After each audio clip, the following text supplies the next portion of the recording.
Madam ഈ ശ്രീലേഖ എന്ന് പറയുമ്പോൾ നമുക്കറിയാം ഈ കേരളത്തിലെ എല്ലാവർക്കും വളരെ സുപരിചിതയായ ഒരു വനിതയാണ്. അപ്പോൾ കണ്ട് ശീലിച്ച് എല്ലാവരും വളരെ ബഹുമാനത്തോടെ നോക്കി നിന്ന ഒരു വ്യക്തി പെട്ടെന്ന് ജനങ്ങളിലേക്ക് ഇറങ്ങി ചെല്ലുന്നു, ജനപ്രതിനിധിയാകാൻ തയ്യാറെടുപ്പ് നടത്തുന്നു. ആ ഒരു മാറ്റം എങ്ങനെയാണ്?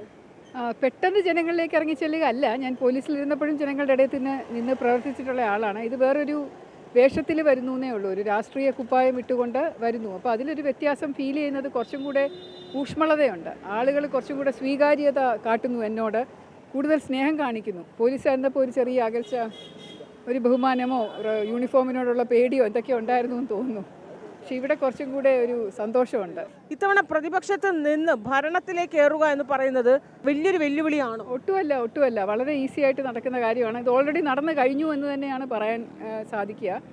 ഇപ്പോഴുള്ള ആളുകളുടെ പ്രതികരണവും പഴയ ഈ ഒരു ഭരണത്തിനെതിരെയുള്ള ഒരു വികാരവും ഒക്കെ വളരെ പോസിറ്റീവായിട്ട് BJPയുടെ വരവ് സ്വാഗതം ചെയ്യുന്ന കാര്യമാണ്. അപ്പോൾ തീർച്ചയായിട്ടും ഇത്തവണ നഗരസഭ ഭരിക്കുന്നത് BJP തന്നെയായിരിക്കും, 100% ഉറപ്പ്.